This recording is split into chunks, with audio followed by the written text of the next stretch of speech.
And Brett said, oh, I heard that you're in Hawaii. Can you get me out there? So here he is!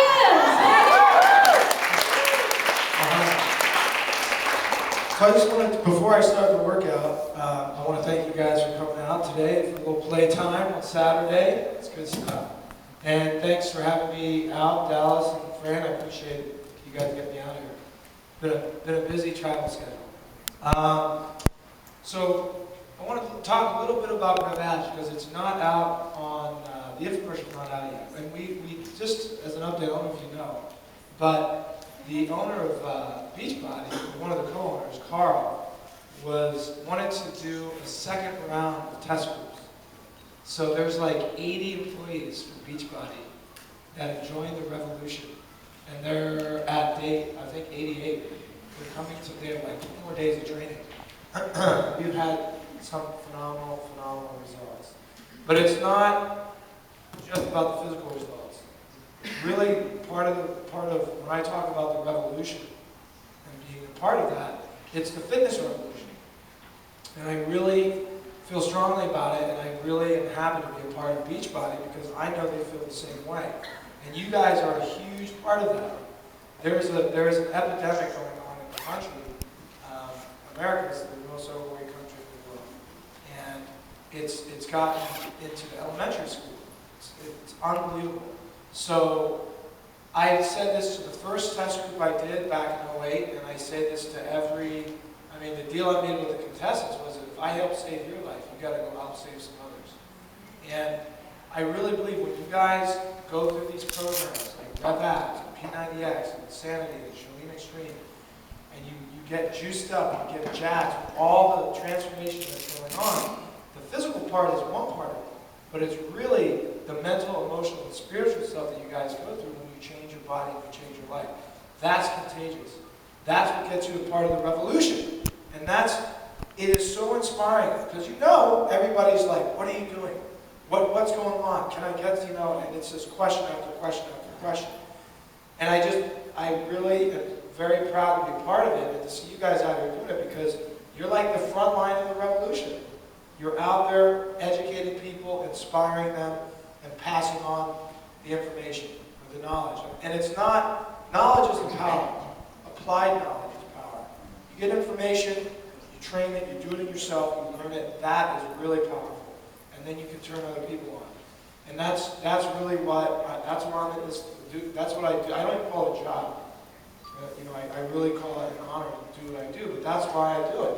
I love it. So let's give a hand for everybody here.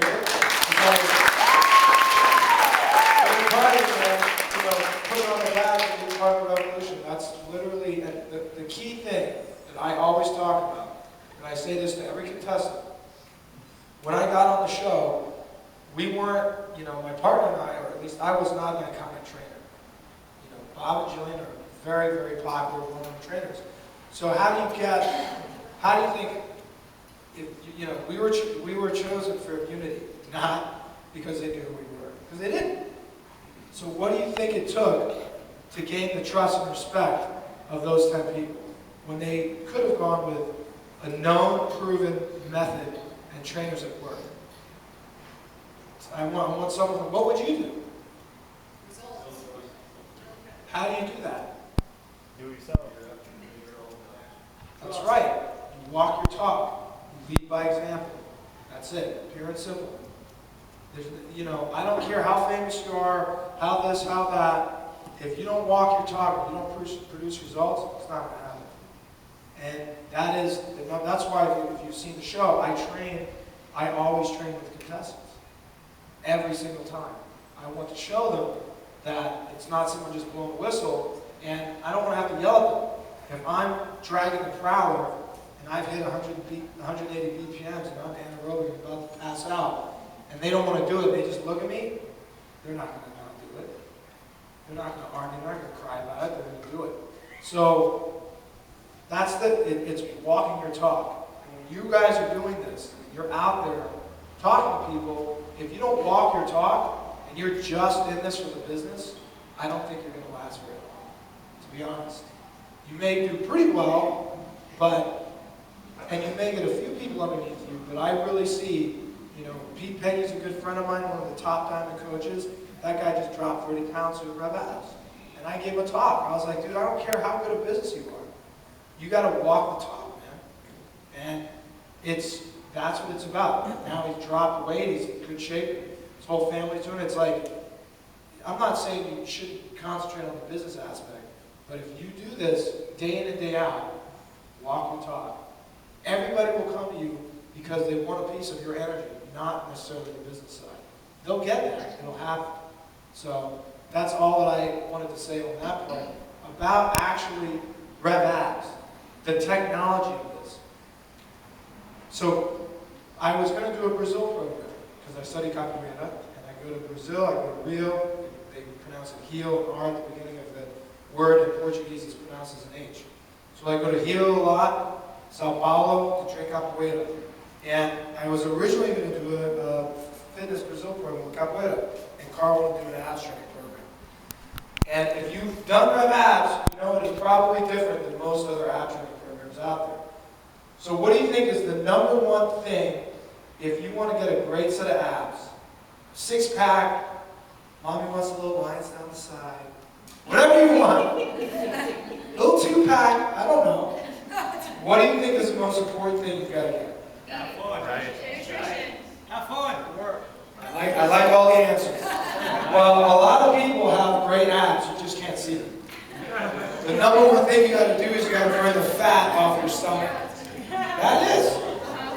You can build them up. You can crunch till the cows come in.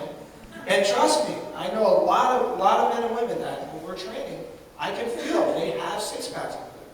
Their rectus abdominis is bang, it's right there. You just can't see it.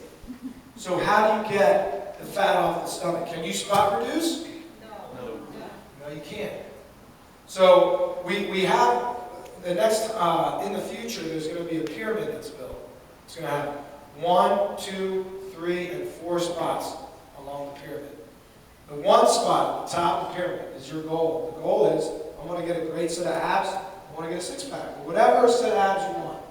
The next two underneath that are how do you accomplish that goal. Number one is you better burn the fat off your stomach and the rest of your body because you can't spot reduce. And number two, you got to build the abs up underneath them. Because some people are actually pretty thin, they just don't have any definition. So you got to burn the fat, and you got to build the abs. So what is the most effective way of doing that? I've heard a lot of people saying things. Well, you've got to do ab training to build your abs. You've got to do interval training to burn the fat off your stomach and the rest of your body. And you've got to do strength training because strength training builds muscle and lean muscle burns fat. That's simple. And those three pillars at the middle of that pyramid are the technology, the real technology that goes into RevAbs. It's the trademark now. It's called Tri-Fit Training. 3 forms. Ab training to pop the abs, interval training to burn the fat off the stomach, and strength training to build lean, fat-burning muscle. That's really, it sounds complicated. It's not. But when you guys are going out there telling people about RevAbs, I want you educated. I don't want, it's this great ab training. It's like, why? Why should I get that over the abdomen? Why should I get that over the gazelle? Well, the abdomen is great to build the abs, but it doesn't burn any fat off your stomach. Well, the gazelle is great to get your heart rate up, and you burn fat, but it does anything, nothing, hypertrophy the rectus abdominis to build the abs. Nothing. You gotta do all of it. And then in each of those pillars, we have a secret sauce. The secret sauce for the ab training are the 6 ab angles. Much different. I'm telling you, this is the technology that I designed to put into RevAbs that makes it different and makes it very effective. Does anyone know the 6 ab angles? What is crunching? Crunching is one thing, upper what? Upper flexion. You probably haven't seen a lot of infomercial. But there's upper flexion, lower flexion. So if I'm doing a crunch, my upper abs are lifting the upper trunk. That's called upper flexion. Flexion is when you decrease the angle between a joint. Lower flexion, if I'm laying on my back and I start doing leg drops, that's lower flexion. Double flexion, like the V-ups we do in the class. Both moving at the same time. Side flexion, I'm using primarily my obliques and my glutes on the side. Glute medius and minimus, the hips. That's side flexion. We also have twisting, rotation. Right? Most of these are in one plane of motion, the sagittal plane or the frontal plane. What about the transverse plane? You have 3 planes of motion. You need to condition. You have 4 ab groups. Rectus abdominis are the 6. Internal obliques, external obliques, and the transverse abdominis, the TVA, that's a corset that goes from the back of your spine. Transverse processes all the way around to the front. You have 4 ab groups. So if you don't train all 4 because you don't know how to do it, and you're only doing one ab angle, you're not going to get the same results. Aesthetically and functionally, you will not get the same results. So we have twisting, which is number 5. You see that like twisting, jackknife, and all, a lot of oblique moves. And the 6th one is extension, where you train but in extension, when I'm arching, am I contracting my abs or my back? So why do I have a back training exercise and an ab program? Balance is one. That's a good one. Stabilize both sides of the joint. Now I want you to think of this. The brain and the body, think of it, it has like safety controls. If I step on the accelerator and the brakes are weak, the car will not go. The brain's not going to let the car accelerate if it knows the brakes are weak.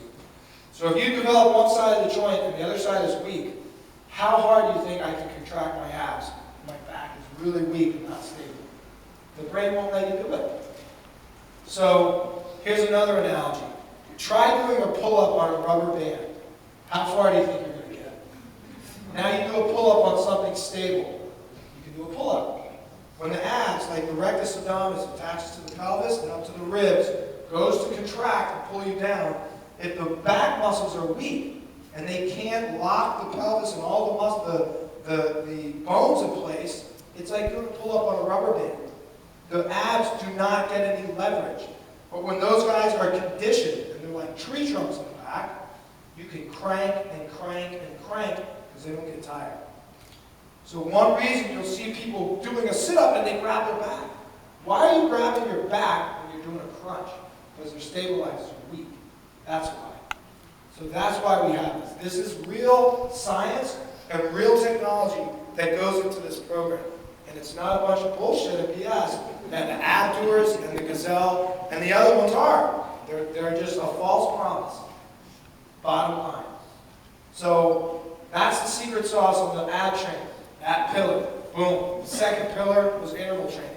And it's called anaerobic intervals. What's the difference between aerobic training and anaerobic training? Cardio means having to do with the heart. So that can be anaerobic or aerobic. Cardio is a very general term. So we'll start general. Cardiovascular. Anaerobic or aerobic. What's the difference? Fat and oxygen are primary fuel source, right, for aerobic training. Sugar or glycogen and no oxygen are for anaerobic.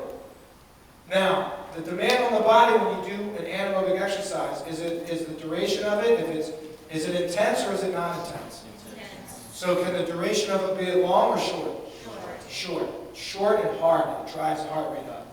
When the body realizes, like, you're going to do a sprint, boom! It needs, like, the nitrous oxide switch. It doesn't just go for the gas. It's like, I need the turbo.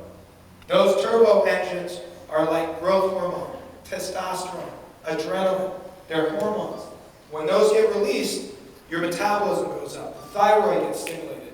That doesn't normally happen in aerobic training. Because when you're doing the grapevine, it's not that demanding.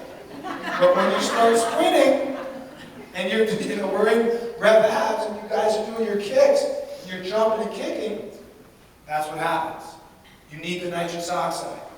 They've shown in studies that the metabolism can be elevated for up to 72 hours post hard anaerobic training.